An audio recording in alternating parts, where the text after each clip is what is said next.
Start your military transition 90 days out and you have already lost, not your career, your options. The good exit belongs to the people who started a year ahead, and there is one window inside that year that pays your full salary while you train at a civilian company that almost nobody opens on purpose. I will show you exactly where it sits. The law actually agrees with Liam. The Transition Assistance Program is mandatory, and the Defense Department says it has to begin no later than 365 days before you separate, for anyone with at least 180 days on active duty. So today we mapped the whole runway, all 6 branches, active, guard, and reserve. The same checklist whether you are Army, Navy, Air Force, Marines, Space Force, or Coast Guard. Hi all, I am Kai. And here's why the timing is the whole game. The counselors themselves recommend starting around 18 months out, well before the mandatory mark, because the runway has order to it. Picture it as a sequence. Mandatory TAP first, then a SkillBridge internship, then your VA claim filed early, then terminal leave, and finally your out processing. Miss the front of that line and the back of it collapses. This is Kim. The Defense Department's own transition page puts the failure mode bluntly. Start in 90 days and the best moves. The internship and the early claim have already closed their windows. But start a year early and you walk out with a job lead, a benefits decision in motion, and your record's clean. That early start is the single biggest thing separating a smooth exit from a rough one. Before we walk the runway, let me bring in the question half of you are already typing. Kai, you flagged the one we see under every separation video. Yes, and it is the right place to start. People keep asking, I am getting out in a few months. Is it too late to do this right? And what is the very first thing I should do? Never too late to do it better. So we will walk the whole runway, the mandatory program first, then that full salary window, the one document that decides your benefits for decades, and the healthcare gap nobody warns you about. The first thing starts right now. So when someone says I did TAP, what did they actually do? Most people picture one boring briefing. It is not one thing. It is a structured program with several required parts, and the Defense Department documents each one. Think of TAP as a sequence of gates you pass through, not a single afternoon you survive. It opens with your one-on-one work, pre-separation counseling, and an individualized initial counseling session, where a counselor builds your plan and screens what you specifically need. Pre-separation and initial counseling is the first piece, and then the program splits into 3 more. 4 pieces total, each a different team handing you a different deliverable. The DoD financial planning piece forces you to build a real post-service budget, because military pay and a civilian paycheck do not line up the way people assume. Then the VA Benefits and Services Briefing. The handbook's own framing is that this is where you learn what you have already earned: disability compensation, the GI Bill, home loan, healthcare enrollment timing, and the Department of Labor Employment Workshop is the 4th. It builds your resume, translates your military skills into civilian language, and sets up the job search before you are unemployed. Here is the honest trap though. The briefings only pay off if you walk in prepared. Erica, what does the unprepared version look like? It looks like checking a box. You sit in a mandatory room, absorb nothing, and leave with the same blank plan you walked in with. The program is the same either way. The difference is entirely what you bring to it. So treat TAP as the engine, not the errand. Which brings us to the one optional move that turns the engine into a head start. Before we keep going, one small favor that actually moves the needle. If this is landing for you, tap like, then subscribe and turn on the bell so you do not miss the rest.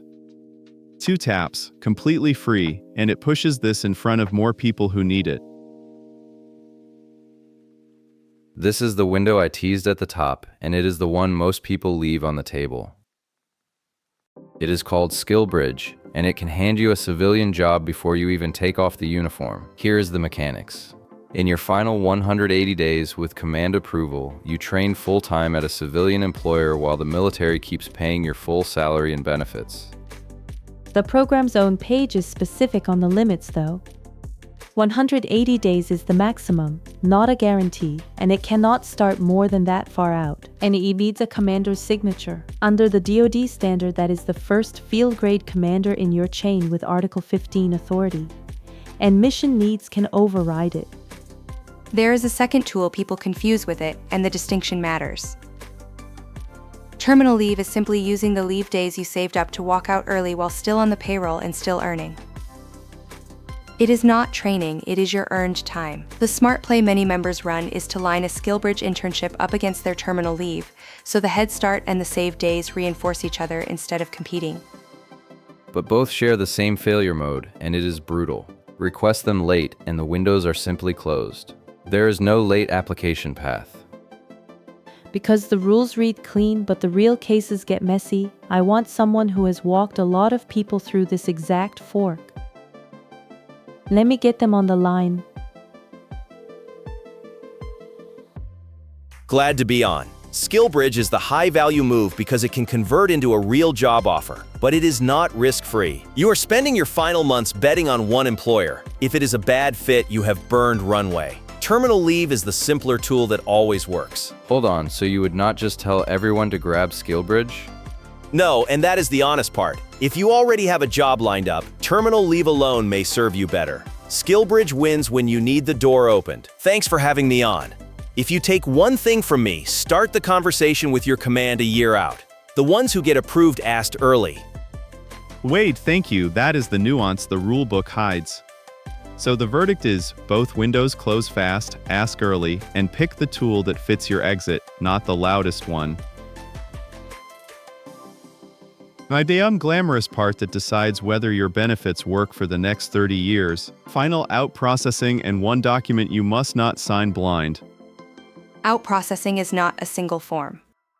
It is a route sheet, a chain of clearances you collect across the installation before they let you go. Let me walk the actual checklist. You clear medical and dental, settle your final pay with finance, turn in your gear at supply, close out your unit, and confirm your records.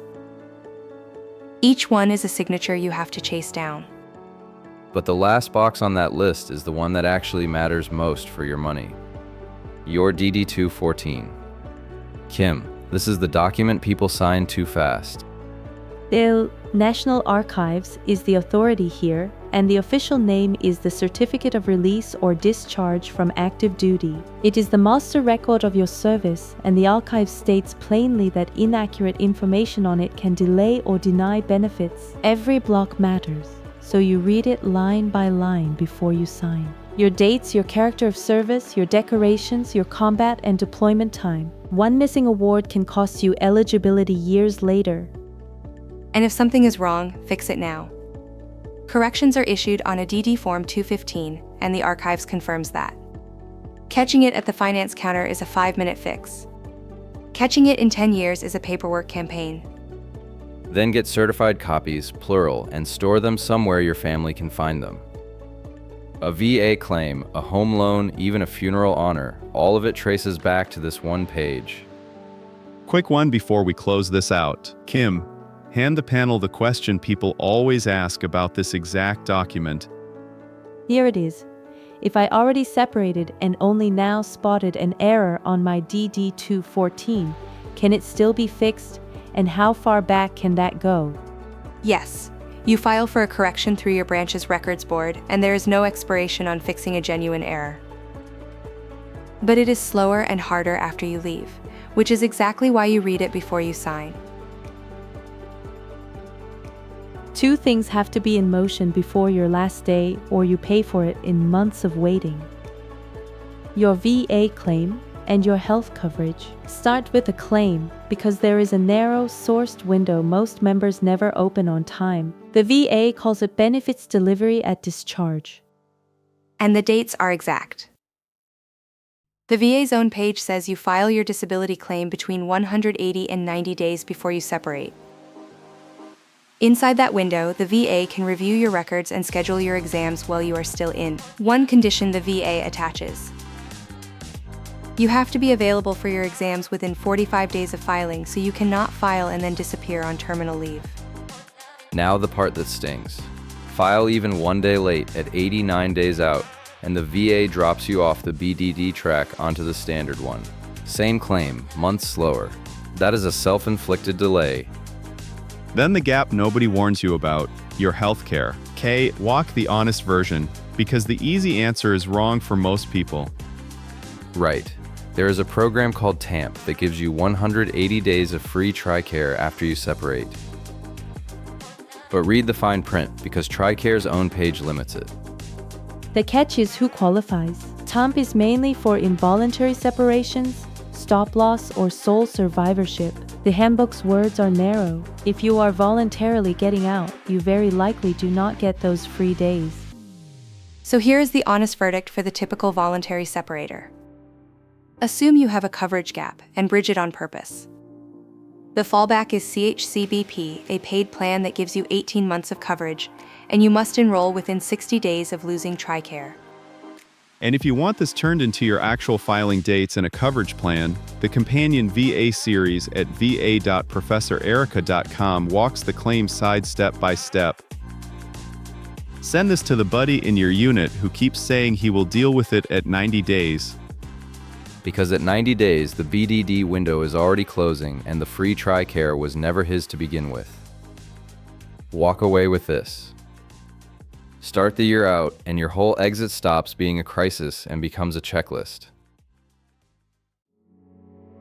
Quick recap. Mandatory TAP starts a year out, SkillBridge and terminal leave reward the early asker, you read your DD 214 before you sign, and your VA claim and healthcare both move before your last day. So here is what you can do tonight. Pull up your separation date and count backwards. Mark the 180-day line for SkillBridge and your BDD claim, and put it where you cannot ignore it. Next time we get tactical on the BDD claim itself, and the one common mistake that bounces it back to the slow line. Wait until you see how small that mistake is. If this saved you even 1 month of waiting, hit like and subscribe, so the next person in your unit staring down their separation date finds it too. Here is the one only you can answer. How many days out from your separation date are you right now? And which box on this checklist have you actually started? Tell us below. The question you did not ask is the one you will regret. See you next time. 8.7, Liam. The room was with you the entire time. This is Professor Erica. Thanks for watching and signing off.